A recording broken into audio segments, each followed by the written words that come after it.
hapon, Pilipinas at buong mundo. Nay, tay, kapuso, pahiram po ng 20 minutes ng inyong hapon. Ako po si Boy. Welcome to Fast Talk with Boy Abunda. This is a very special edition po ng Fast Talk with Boy Abunda. Nais ko lamang po sabihin sa inyo na ngayon magaganap yung ating naipangako kahapon na panayam na interview with LIZA Soberano. But to be able to provide context and clarity, babalikan ko lamang po ang ilang mga kaganapan that led us to today, to this interview, the LIZA Soberano interview. February 21, kung maalala niyo po mga kapuso, ay nagkaroon ng blackout. LIZA and her team took down all her posts sa IG, which has what? She has an IG which has over 16 million followers. Sa YouTube, where she has 1,550,000 followers. Samot-sari ang reaksyon ng mga tao. Ano bang nangyayari? Na-hack ba ang account ni LIZA Soberano? I'm talking about February 21. Or is there something that's happening that we don't know? So may mga nagsabing, ay, that's a redirection, may mga na-hack. February 23, dito sa Fast Talk with Boy Abunda, kinonfirm ko po na it was a rebrand. Ang aking source po, nanay, tatay at kapuso, ay si Enrique Hill. I called Ken, maraming salamat Ken, and it was Ken who said, Tito Boy, it is a rebrand. Thank you. So that was February 23. February 26, lumabas ang vlog ni LIZA titled, This Is Me. Ito na yung controversial na vlog. Marami ang nakaunawa, marami ang hindi nakaunawa. Some were critical, some were sympathetic. February 28, dito sa Fast Talk with Boy Abunda, I reacted. Ang sinabi ko po ay, I was not disgusted, my exact words, I was disappointed. At inilahad ko po ang mga dahilan kung bakit po ako disappointed. That was February 28. March 1, James Reid of Careless, who is now the manager of LIZA, who happens also to be a good friend of mine, sent me a text message. Hindi ako nag-antay ng tawag ni James. When I got a text message, I called him. And a conversation started. Nag-umpisa ko kami mag-usap. At isa doon sa aming napag-usapan was the possibility of an interview with LIZA. Pero when I did the interview with LIZA, klumaro sa akin na na-disappoint at na-hurt, nasaktan ko si LIZA doon sa aking mga sinabi. So that was March 1. The conversation continued for a couple of days. Natuloy po ang interview March 7. That was a Tuesday, the day before LIZA left for the US. I used my team.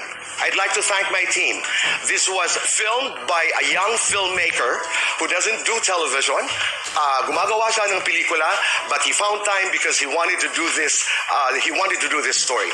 Thank you, Romel. I know you're watching, pero maraming salamat.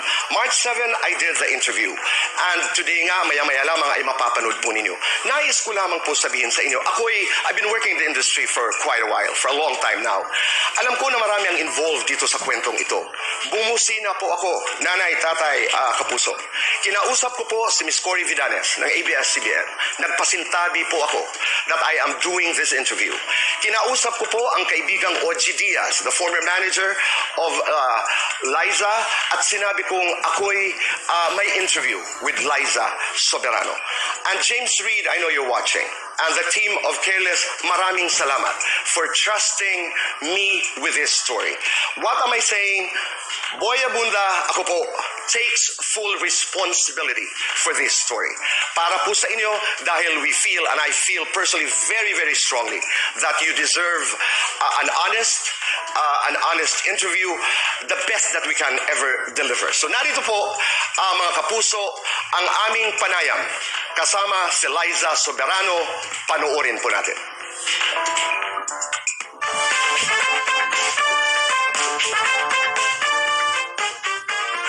LIZA, maraming salamat. Thank you po, Tito Boy. Thank you for doing this interview. Of course.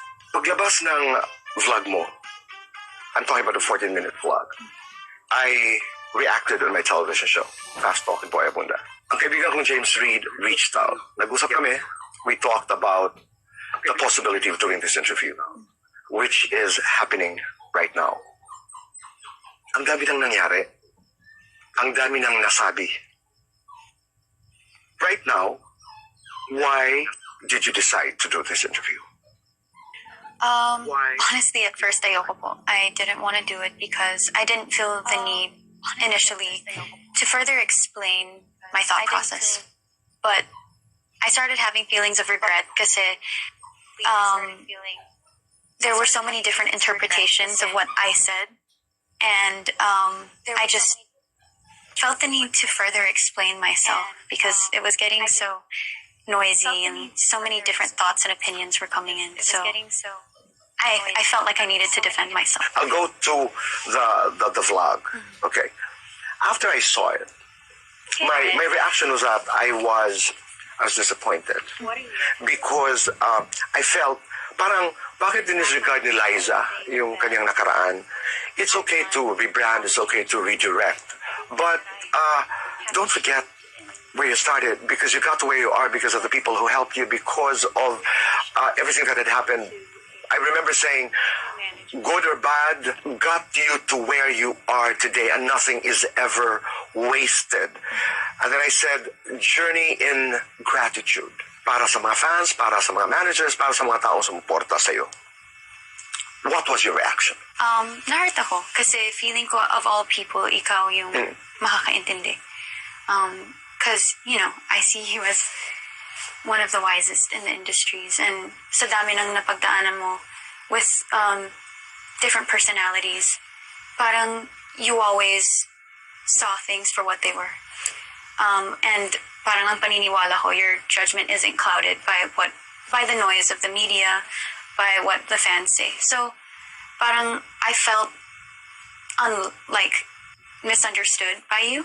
But then nung nag-usap naman kayo ni James, he talked to me after and inexplain niya sa akin yung thought process mo about everything, and I understood your point. It really did make sense to me, and so that's why I wanted to have this conversation with you. But, right. Yeah, we can come to terms. Thank you, and I wanted to share with you my thoughts. Kasi ang nakausap ko lang si James. Wala akong masyadong alam about the nuances of your story. All I knew was, I remember saying on the show, gusto ko magsalita bilang manager. Ang naranasan ko kasi, pag halimbawa nag-uumpisa ka, and then pag swinerte meaning everything worked, the hard work of the artist, the hard work of the managers, the timing was correct. Lumalaki yung artista.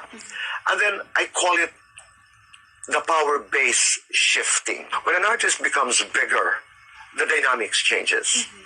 When you became one of the biggest stars in this country, didn't the dynamics change? Hindi ka ba nakapagdikta, nakapagsabi na ito ang direksyon ko, ito ang gusto kong gawin, ito ang gusto kong puntahan? Didn't it happen that way? I would say the power dynamics did shift a bit. Naranasan ko naman na I was given some right to kind of approve certain things that were going on in my career, but I was never empowered na mag-isip on creating or sharing ideas of how I could bring my career, grow my career, or bring it into a different direction. Parang before, movie concepts, endorsements were always pitched to me, and they would give me their recommendations. And for me, nag-start po kasi ako na bata pa lang ako, and wala po talaga akong alam sa entertainment or showbiz. And all the knowledge that I have now came from my experience growing up in showbiz. And so everything that I knew was based on what other people in the entertainment industry taught me and what the industry demanded from me. So even my perception of things was all dictated by what I grew up in, the environment I grew up in, and the experiences that I had. So yes, I may have made some decisions for myself. I may have agreed to doing certain things, but I wouldn't say that they were completely my own. Kasi I had fans to cater to. I had a family to provide for. I had people in the industry that I wanted to impress or make proud. And so I didn't grow up learning how to choose things for myself and really, deciding on what I want. It was always dictated by would people think this is what's right for me? Ang dating sa akin kasi ngayon, Liza, is that creatively, you wanted to do more. Oo, ipinipitch. Oo, sinasabi sa'yo. But, in spite of, hindi masyadong pinakikinggan ng boses mo pagdating sa creatives, am I getting it right? Yes. At what age was this? 16, 17? When I started realizing na meron akong mga gustong gawin, when I started having, kind of using my voice and asking for certain things, it didn't start till after I left Darna, actually. Pero, Which was what? How many years ago? Mga 2019. 2019. Okay. Yes. So before that, tama ba ang pagkaunawa ko na ginagawa mo lang lahat ang sinasabi sa'yo? Opo, kasi masunurin naman ako. And Correct. Oo. alam ko that everybody that was part of my journey, everybody that I worked with, Tito Oji, ABS-CBN, Ken, the management, they're all knowledgeable in what they do. They're all very experienced in showbiz. At And ina-acknowledge mo yan na natulungan kanilang lahat. Opo. And up until 2019, nakikinig ka lang, pero hindi ka nagsasabing, hey guys, I'm thinking about certain things. Hindi pa. Hindi po. Let me clarify this though. Okay. So, I started when I started really falling in love with acting, merong mga moments po, like sa taping. This is just in taping. This is not management level or anything. With the script, when I started really understanding how acting works, started understanding character development and everything, meron pong mga times na I would talk to the director, I would talk to the PAs, I would talk to the writers and be like, sa tingin ko po, hindi sasabihin ng character ko to, hindi gagawin ng character ko to. And sometimes they would negotiate, like they would say, no, kailangan talaga ito yung mangyari para sa gantong trajectory ng character mo. Pero, I didn't know that behind my back, actually a really close director friend of mine told me na they would talk about me behind my back during pre-prod meetings and call me little producer. And so, ever since after that, parang I felt like I didn't have the right to bring these up kasi feeling ko na-offend ko yung mga tao sa paligid ko, which was not my intention. But I thought as an actor that was my job also to do. To question, to help improve the story, to be collaborative. Didn't you raise this with management? Hindi mo ba kinausap si Tito Oji, ang Star Magic, your management na this is what's happening on set? Nagsumbong ka ba? Nagsabi po ako kay Tito Oji. But then, dahil hindi ko po masabi kung sino ang nagbibigay ng information sa akin na yun, we can't really do anything about it. So you decided to just stay quiet. So after you heard that feedback, you stopped, you backed off. Yes. Kasi naisip ko baka ganun lang talaga ang showbiz. Like, Okay. I didn't know anything else beyond that. So, maybe, iniisip ko pa nga, maybe ako yung rude for questioning the creatives' decisions. Okay, but you were not happy. It's not that I wasn't happy, but I also wasn't fulfilled. Okay. And you wanted more. Yes. You wanted more participation. As you said, it was more creative participation na gusto mo sana. Or I just wanted to feel heard or listened to. You didn't push for it. No. You know why I'm saying this? You know why I'm asking? Because, I would read your posts during a few years back. I mean, on things that are not even creative. But you had very, very strong opinions. Yes po. Pero ito yung mga bagay na hindi mo inilaban ng gusto. Yes, kasi Why not, Liza? takot po akong makaapak ng tao. Takot akong... I don't like disappointing people. I don't like creating enemies. And I'm a people pleaser. So, hindi ko kaya pag people feel bad, have bad feelings towards me. Pinilit ka ba mag-artista? Are you grateful that your name is Liza? Do you regret? And if you regret anything, what is it? Was a kid, which is not true.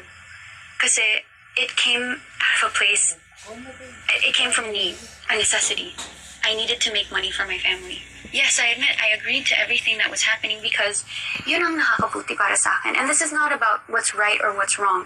It's just, I didn't get to grow up normally like other people. And I'm not complaining. I'm very grateful for everything that I experienced because dahil dyan, napaaral ko sarili ko, nakatapos ako ng high school. Dahil dyan, nakabili ako ng bahay para sa family ko here in the Philippines and for my grandparents that are living in the States. I'm so grateful for that kasi I was able to do things that at such a young age that I would have never been able to do if not for this job, if not for ABS-CBN, for Tito Oji, if not for Ken. Diba?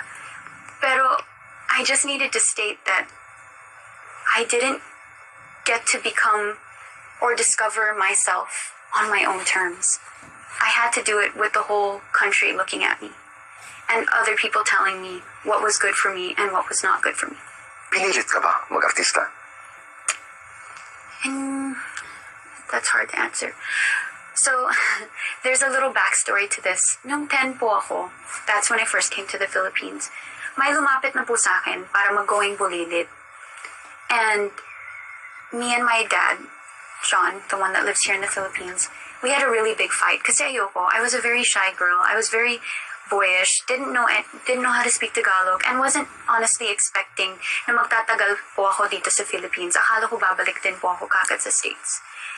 Pero nagtagal po ako dito dahil nagkasakit yung lolo ko sa States. The ones that I call mommy and daddy, my parents. And hindi po nila ma-afford na ibalik kami ng kapatid ko sa States. And so, I was forced to work because I wanted to go back to the States. Yun ang dahilan kung bakit pumasok ka sa pag-aartista. Pinilit ka ng pagkakataon. Yeah. Kasi doon nung pagkasulat mo, yung paggagawa mo sa vlog, ang dating sa akin, parang hindi nga ako tinanong eh. Ang pangalan ko nga, Hope, ngayon LIZA na.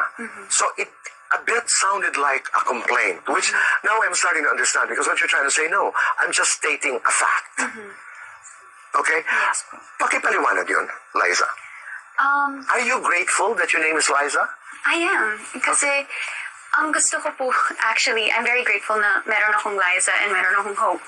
Kasi, I feel like I have two different lives that I'm living, and I'm able to separate the two. I'm LIZA as a professional actress, as a professional entertainer, as an advocate and everything. She's the persona that I have when I'm facing the public. But when I just want to be alone, when I want to be me, I'm Hope. When I feel like Hope carries my heart, but LIZA carries, is just the face of Hope. I get it. When you look back, you've lost, but you've won in a way. Do you regret? And if you regret anything, what is it? I don't regret anything. Okay. Wala po talaga. Buo yan tinatanggap mo. Opo, buo ko yan tinatanggap. I want to move on to the 13 years, 25 years old. I was never asked for my inputs. 6 na feature films, 500 episodes of teleseries, 3 genres, romance, comedy, and drama, 16 years old, 1 main co-star, same production company, rotating around 3 directors. I was never asked for inputs, thoughts, or ideas. Inuulit ko lamang ito. Again, LIZA, it sounded like a protestation. But you became a superstar. Yes. After hearing your thoughts on that, I believe that I could have explained myself better. I won't take that back, though. What I said is true. Those are all facts. I was just stating facts and trying to help my fans, my family, my friends, everybody that was questioning my decisions, why I was changing. I needed them to understand that this is everything that I have done in the previous years. It was an enumeration. It was an enumeration. You were not complaining, you I were was not not protesting. Okay. Yes, because I think I felt like they were forgetting that, especially, the LIZA, Liz Ken fans, they were complaining that there was no more Liz Ken. And I totally understand that. They love us, they want to see us together and everything. And I totally understand that, and I felt for them. So I felt the need to explain myself why I wanted change, because I wanted to grow. And I needed to enumerate everything that we did for them to better understand that, hey, I did do all of this. We did do all of this. ABS-CBN and Liz, Ken and I gave this to you guys. We put in a lot of hard work so that we could build this love team that you guys all fell in love with. But now it's time for me to grow as an individual. That's what you wanted to say. I want to move on from where I am. Yes, I don't want to forget. I do not want to disregard that. You're not forgetting. You're not disregarding. Because that's the other way around. To our mind, without this explanation, ang iniisip namin bilang mga fans ay nagbibilang siya, 6 lang, 3 director lang, pero ang laki-laki niyang pangalan. That's where we were coming from. Hindi po ako nagko-complain. Alright. I loved all the directors I worked with. And for a time, yun lang These yung were gusto. some of the best directors of ABS. Yes. And for a time, yun lang yung gusto ko. So this was all before 2019 when I had that change in my mind. I only wanted to be in a love team. I only wanted to work alongside Ken. I only wanted to work with these 3 directors that I was enumerating. I only wanted to work with these creatives because they were the reasons, in my mind, and to everybody's, what everybody thinks of me is, they are the reason for my success. And that's exactly what I thought. That's exactly how I felt. I was scared to go beyond that because I thought that kung paghihiwalayin kami ni Ken, kung hindi na kami love team, hindi na ako successful. Kung hindi itong 3 director na to ang makakatrabaho ko, hindi kikita yung film. Hindi maganda yung film. And I think, looking back, that mindset that I had, that notion that I had, was wrong. Because, yes, magagaling silang director. Yes, napasikat nila ako. Yes, they made my movies, my TV films successful. Pero hindi ibig sabihin nun that other directors and creatives aren't capable of doing that. They just need an opportunity. But you take full responsibility of the choices. Yes, of those choices. All right. Nabasa ko rin na in the last 2 years, correct me if I'm wrong, ay hindi na kumukolekta ng komisyon si Tito Oji. Is that right? Is that wrong? May tampo ka kay Tito Oji.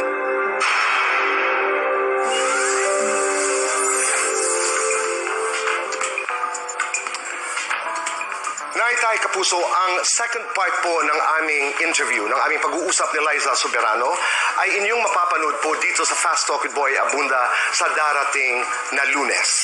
Maraming salamat po sa inyong pagpapatuloy sa akin, sa inyong mga puso at tahanan. And always remember to be kind. Really be kind. And make your nanay and tatay proud. Hashtag say thank you. Let's talk again Monday.